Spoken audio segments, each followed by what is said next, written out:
Ange, it's a very momentous day. Why is that? Oh my gosh, the wiring is done. You did it all by yourself. That, my friends, is a 16 amp adapter plugged into the wall, and we are getting 40 amps of AC charge. You can hear it going from the Energive e-power charger. So the reason why this cabinet has been open for so long, much to my dismay, because the cabinetry is all finished, is because I was waiting from the UK for they seem to be hard to get here in Sweden. I'm sure they will have some sort of equivalent, but this looked the best. So these are double pole units. So there we've got an MCB with a test switch, and on the other side a RCD. And they are double poles, so incredibly safe for your mobile home application. So any potential leak from earth or the hot or neutral side, and it'll disconnect everything. So that was the one I've been waiting on for so long, and I've put this into just a little consumer unit we got from, I think it was Bauhaus, and we are all sorted. So I now have the Garmin switching unit on this disconnect switch. I've got our main house batteries on this disconnect switch. The inverter at the moment is showing that I've got transfer going on, which means it's pouring about 3,500 watts of power from the fact that we're plugged in to be able to charge anything in here.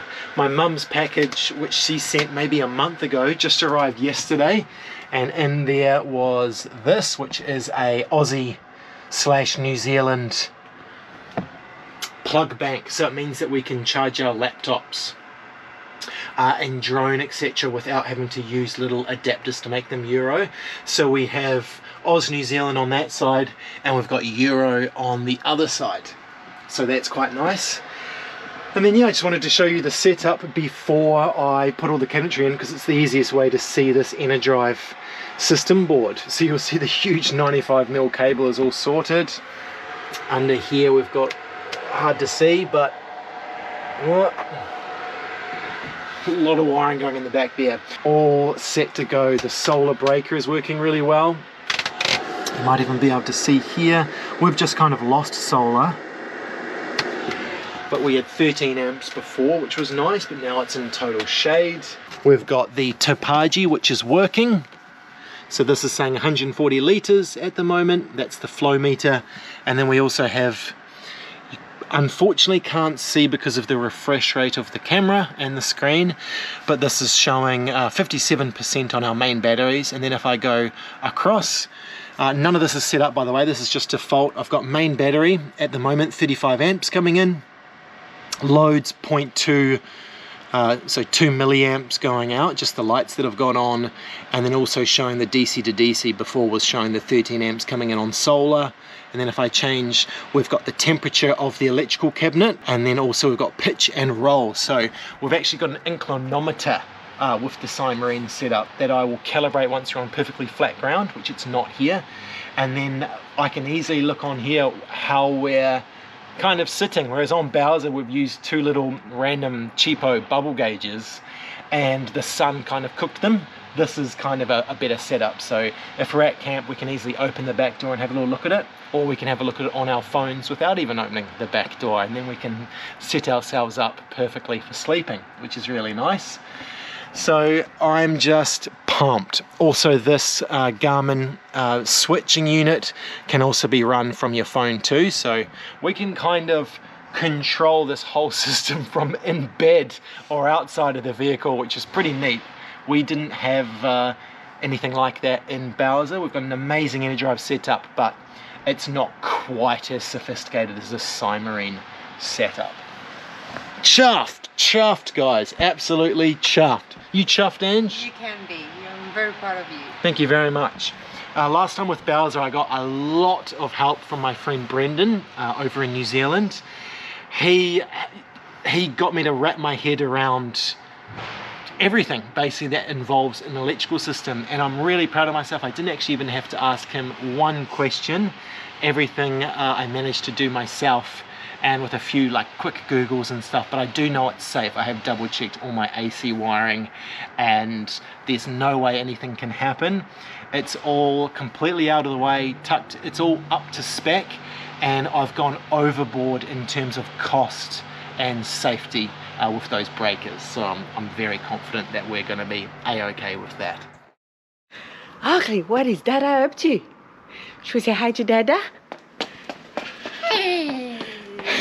Hey, buddy. Hi. Oh, you got a bolt. Are you Dada's assistant? Here we go. All right, you pass the tools. Oh, getting comfy. He's a great helper. He's gonna mix match your tools in your tool bag. That's okay, I don't mind. He's the only one who's allowed to do it. You got a zip tie. Oh, is that for Mama? Oh, thank you. Thank you, Oakley. You saying hi to the camera.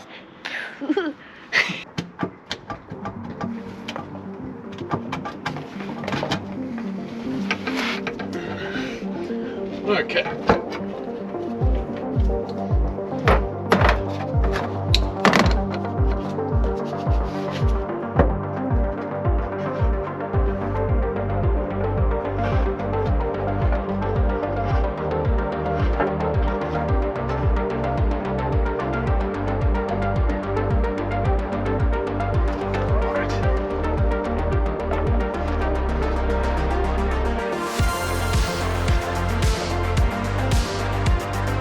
The bottom of my engine. It says the oil pickup. That's like a little plate for the clutch to make sure I don't lose that. And then got the sump. So the reason I've pulled that off is, I don't know if you remember a while back, I was chasing a bit of an oil leak. It turns out I was missing a few of these sump bolts, so I'd replaced them, but it was still leaking oil. So my guess has been that the sump gasket has had its fair use, which it looks like. Yeah, it's just probably just not doing the job anymore. So I've got a new one from Tatanka, so I'm going to replace that today.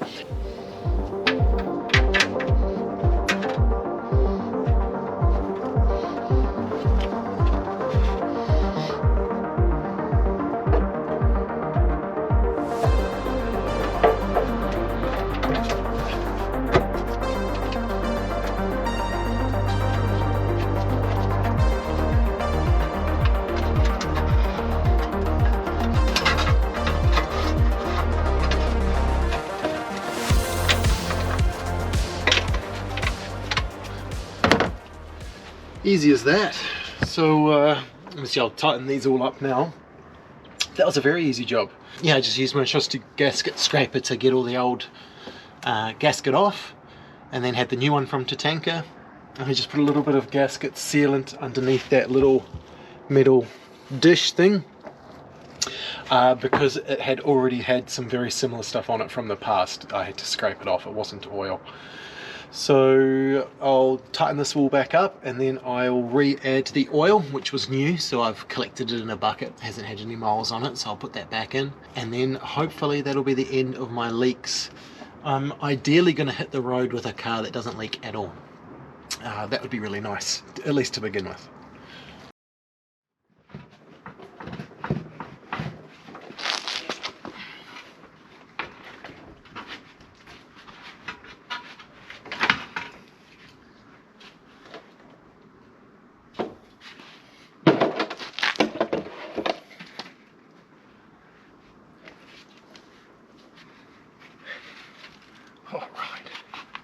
Is asleep, so I've got to be really quiet.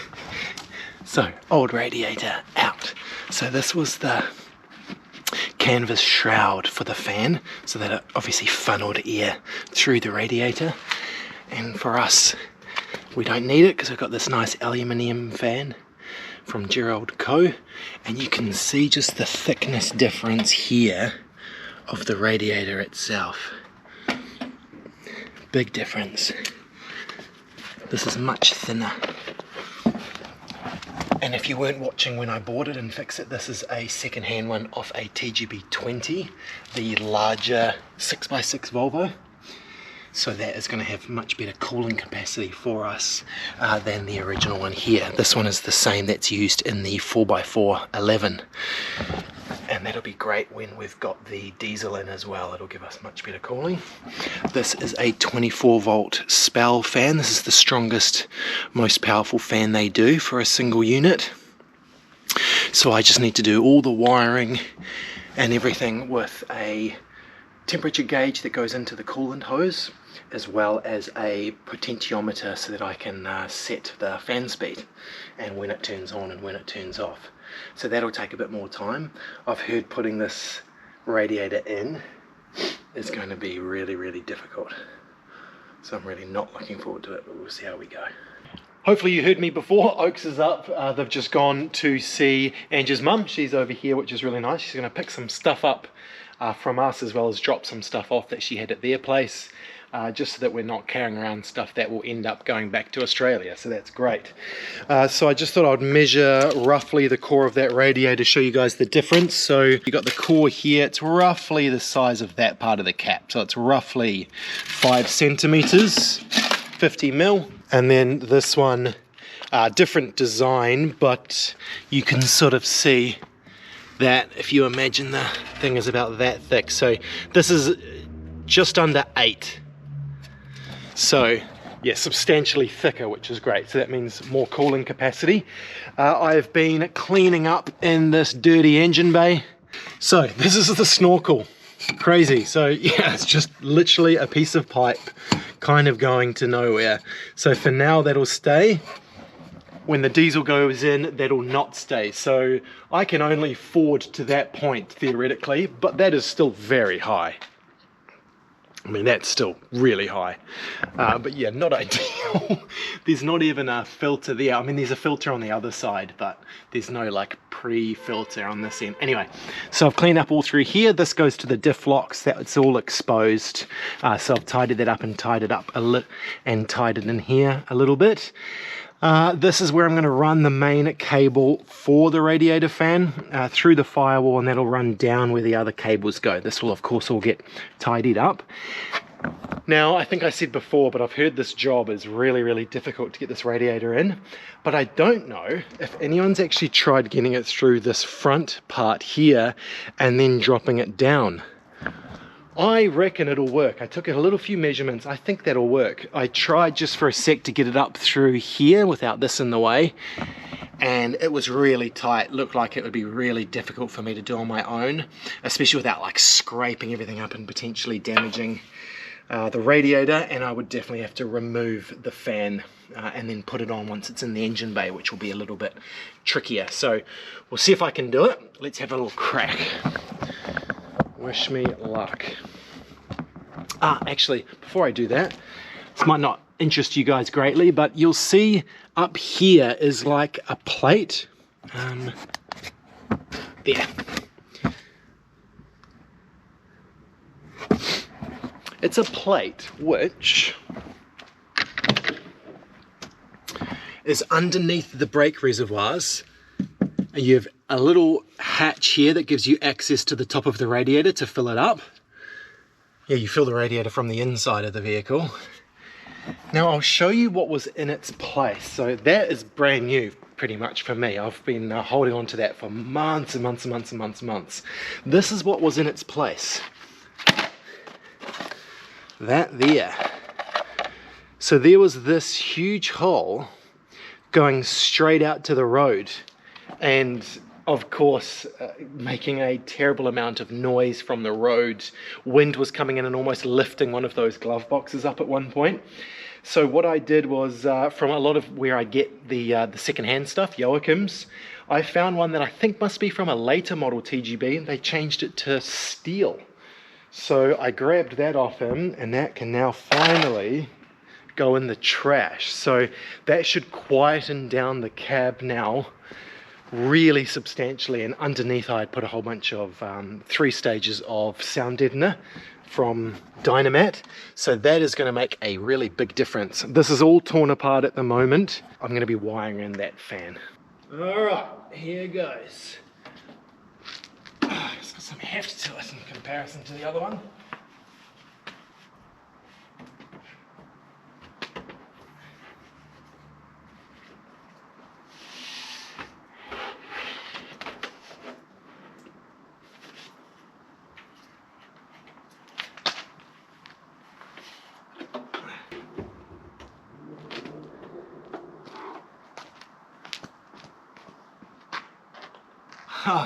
Not quite, but I think that's how I'm going to get it through.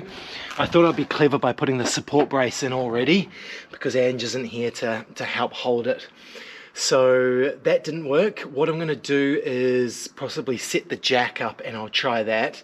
So I'll get that out of the way, and then I think I'll be able to do this.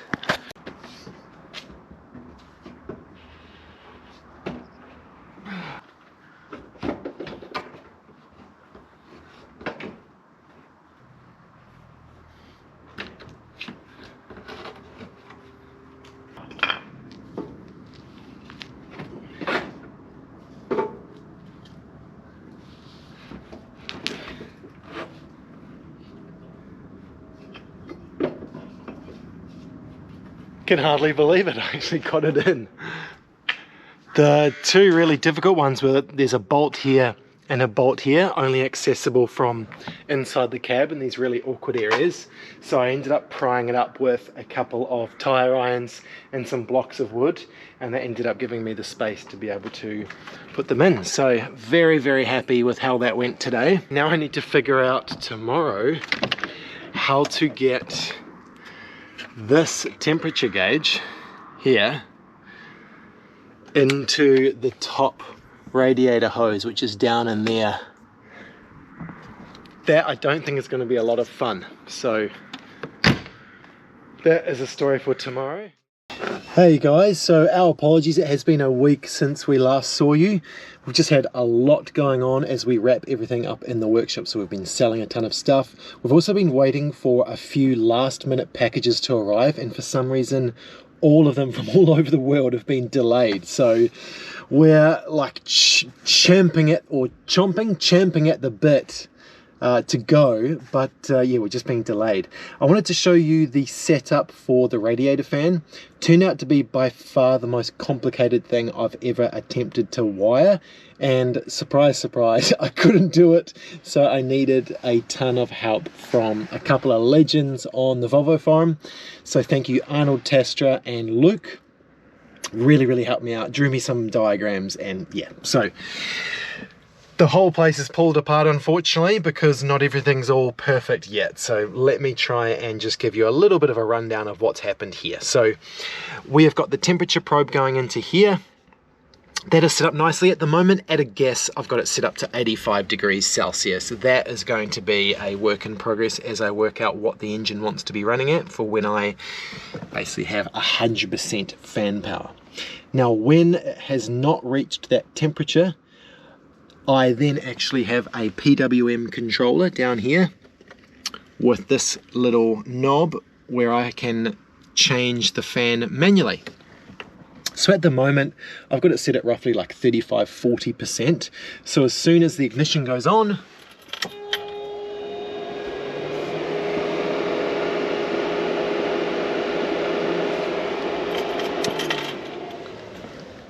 the PWM controller boots the fan up, and then when I hit temperature when I'm driving, this gets cut off via this solenoid. This kicks in instead as the override, and we get 100% fan power. Now, I want to make this even more complicated. I also want to actually wire it to this aux beam switch panel here, the fan. The caveat being that is, I've got everything running at 12 volt on that because, you know, lights and things like that. We've got the heated seats, just a few other things that I wanted to be 12 volts. That's how I wanted to wire it up. But it'll be really nice if I could have a manual override switch on this fan. So if anything goes wrong, I can either turn it on 100% or I can turn it off completely. So Luke has helped me today writing up a way that I can use two 12-volt solenoids in order to make this thing work. So a bit of a work in progress there, but this is just so important that it's not going to be overly complicated, and that I have some ways that I can nullify, you know, both the temperature and the PWM controller in case one of them failed. I can just turn that fan on. So that's done. Now, bit of bad news, the alternator that I spent, you know, half to full day wiring and installing, was a real job working under there. That alternator has turned out to be dead, like faulty. So my guess is that the internal voltage regulator is cooked. I don't know if it was dropped in transit or if it's just a bad one out of a mediocre Chinese factory. So another one has been sent from class, slowly. So that is now coming on like 2.5 weeks. I've been waiting for that, and it's still not here. It's still in Germany, so I don't know what DHL is playing at. There just seems to be delays everywhere. So basically we are a duck out of water, because as soon as we start driving, I'm just going to drain the batteries completely. Yeah, not ideal. So we can't leave quite yet. Yeah, now you'll see a new addition. Whoever said that that box with the camera stuff would be in my way, 100% right. I thought it'd be okay, but then when I actually drove around the block a couple of times, I was like, you know what? This is just going to make my life a little bit more annoying than it has to be. So we came up with a better solution. We bought this box from Euler, and it was on sale half price. We got it for like €22. That is going to have all of our camera equipment in it. Normally the Sony goes here, of course. That shuts, and it is lockable with a padlock, so we'll have a padlock here that locks it. Also with the handle, we're going to buy a bike style lock, and I'm going to drill a hole in this firewall here, or something along those lines. We'll wrap around, and that will completely stop this case from being able to be stolen. Of course, if someone came in here with a grinder, they're going to be able to get into anything, but this will at least stop some smash and grab thieves, which is great. So that is the new thing. I think it's much lower now, and it won't affect me while I drive, which is fantastic. You'll notice the exhaust looks a little bit flasher. So that used to run out right underneath Oakley's door if he's in his baby seat, which I didn't want, plus I didn't need it going underneath the truck. It held no purpose. So I cut it, and so I cut it here, spun it around, so it's now coming straight out from here. And then I've wrapped it with some leftover exhaust wrap, and I've painted the whole thing with high temperature oven spray paint. So as soon as this gets up to temperature, hopefully it'll harden and be okay. We'll see. But it was rusted, looked really ugly. In fact, when you were standing on the profile of the truck, that was the ugliest kind of eyesore on the vehicle. So it's nice to have that nice to have that all cleaned up. A few other things going on here. What? Logo is now white. And in here, everything is taken apart. We got another one of these Delcor batteries. So, God. So, not my finest routing work. Once I know everything works properly, then maybe I'll route it a little bit better, but I kind of know where everything goes. But yeah, it's not pretty. It's covered up by the box. So 2 new batteries, because I know people said that you should really have just bought 2 of the exact same so they equalize better, even though we've got the equalizer. So that's done. These are the ball valves for our water heater coming from the engine coolant. This has yet to be tested. As soon as I get the alternator and we got on the road, I'll know if that's worked properly. That is fixed. I also had an issue with reverse, so the reverse light wasn't turning on. It turned out to be basically a little spring that's in the gearbox had broken. Very easy, cheap replacement from Tatanka. We also have a tablet mount here. Hopefully that'll work really well for Oakley to actually get a little bit of entertainment while we drive, because the idea is that we want to avoid him sleeping in the afternoon. So hopefully that'll help, playing a little bit of Miss Rachel or something along those lines. We only let him watch kind of educational videos, and we usually try and participate in the video with him as well, so that it's actually a learning experience, not like a vegetative experience.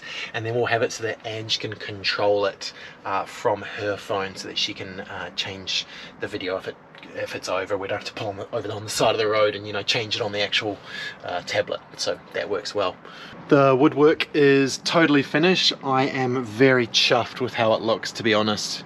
I'm stoked. So I've also covered the areas that were this not so nice looking poplar. They were here. We've actually covered those with a very thin and light 4mm birch ply, so now the whole thing looks like it was made out of it, which is really good, including at the back and a few other places, but just didn't add any weight to the truck at all. So that was just a nice little finishing touch for the woodwork. So now we've actually started to pack and try and find all kinds of nooks and crannies to make sure we've packed everything. We've got a couple of jerry cans which I painted with the Brantho over the top of, so that they kind of match the paintwork. There will be a lot of weight on this molly panel. If it does concern me, I will transfer one to this panel here. At the moment that's a spare. But yeah, it looks badass. Starting to look like a proper overlander now. And then check out the workshop. All of the woodworking tools, well, most of the woodworking tools have been sold. I've got 2 pallets, one the engine, one with the transmission, as well as some other stuff that I don't want to be taking on the road. So, you know, just a bag of miscellaneous stuff. That will be wrapped up, and Bjorn is going to look after that for me until I know where to send it for the engine build. So that's exciting. And then other than that, it's pretty much being emptied out. So this will be our final build video for you guys. The next time you see us, we will be on the road. Our plan is to go north, I think, just to do like a little proving run and maybe meet some of you on the road. We'll try and organize that if we can, and just test everything out, and then we can come back here and do, you know, a few Amazon orders or buy a few bits and pieces or repair anything before we actually head south and leave Sweden, because this is where all the TGB owners are, as well as Bjorn, to help if anything goes wrong. Wow!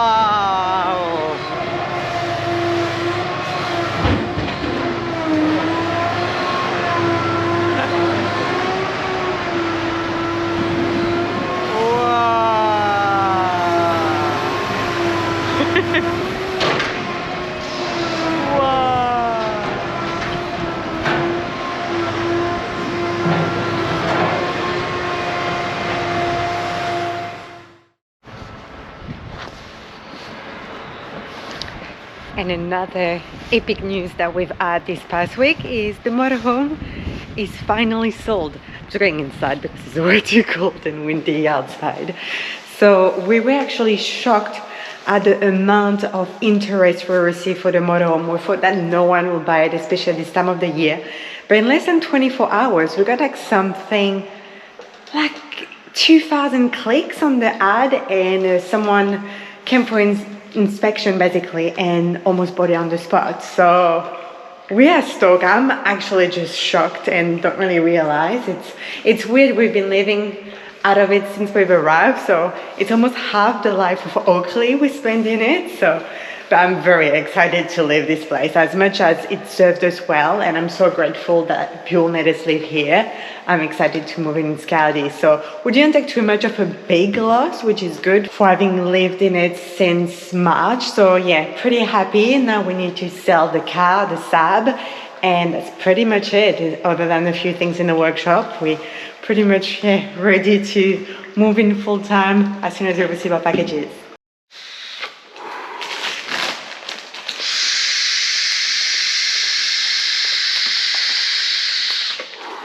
Good for the lung power. We need a vacuum, eh? Perfect. Vacuum sealed. This reminds me of fish. Mouth sealed. Yeah, fish. I'm just spearfishing. Okay, so another little job we did is install our outdoor shower from Queen Size Camper. So we went with the dark edition again, which is the stainless steel with the PVD coating. They also just offer the standard stainless steel as well. And we got the temperature control version, so we can have a nice hot shower outside. They also do one without a temperature mixer. So the thing I really like about this is it's really minimalist, it keeps it right out of the way. It's got two things here. So you've got your quick coupling here for the hose, which I'll show you soon, and then you've got your mixer here, which also turns it on, and you can have those as far apart as you want. You really just need to link the hoses in some way.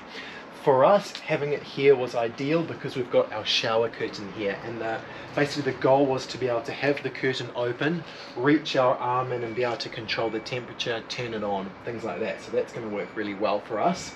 One thing I really like about it is because of the quick coupling feature, I can turn the water on, or for instance if Oakley turns the water on inside, nothing happens.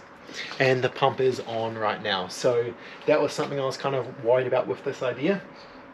Super easy to install. It was just two small holes that I cut into the wood here, and then there are O-rings as well as like a steel like washer that kind of screws in from the back and makes the entire thing not only watertight but sealed really well.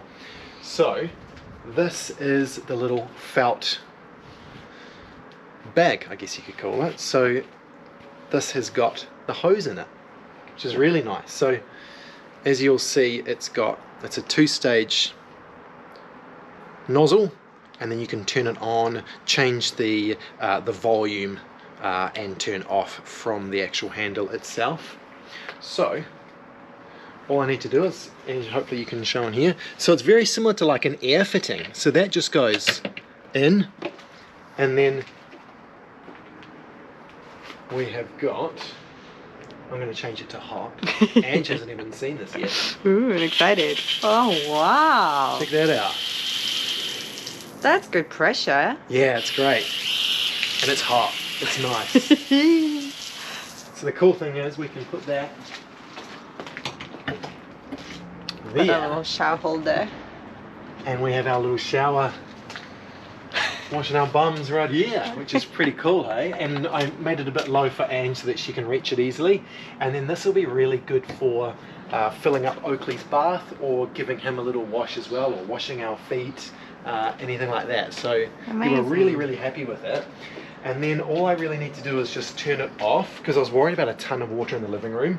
I expect a little bit of splashing because of this quick connector. But now if I run it out, because of our little setup here, we've got this lip. So normally if you had this somewhere else without any lip, you could actually drain all the water out of that hose before disconnecting it like so. Wow. And no water really comes out. And then I can just drain it and put it away. So it's a really, really, really, really good little unit. I'm really happy with it. Yeah, what do you think? Well, I'm discovering that at the same time as you guys, so I'm stoked. Like, yeah. I'm not looking forward to washing my hair outside, even with the hot water, because that's gonna be in cold water not really enjoyable. But for a quick little shower, I'm actually quite pumped. Yeah. I can't wait to try it. Yeah. And I kind of tested sitting there. It doesn't touch your legs. I'm sure someone will be like, oh, it's in your living room, so it touch your legs. It doesn't, because your legs go here. So, and I don't have to go underneath the couch to do anything with the shower, which I'd originally thought I might have to. So yeah, very pumped with that. Yay. All right, another little upgrade that we've done in the kitchen is with our faucet. We changed the nozzle to this 2-spray aerator from Queen Size Camper as well. So basically you just get 2 different kind of spray. So you've got this one, or you just turn and you get just like a normal. And then here you can change as well from 20 to 100% the volume of water, which is really cool. And this swivel 360 degrees, so you can basically wash in all the corners of your sink. I think it's not great. That's gonna make a big difference. I'm really stoked with that.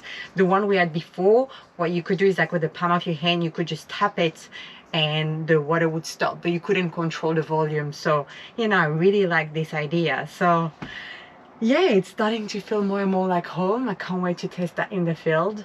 It's coming soon. It's coming soon. Are you excited to leave and move in the Volvo Oakley?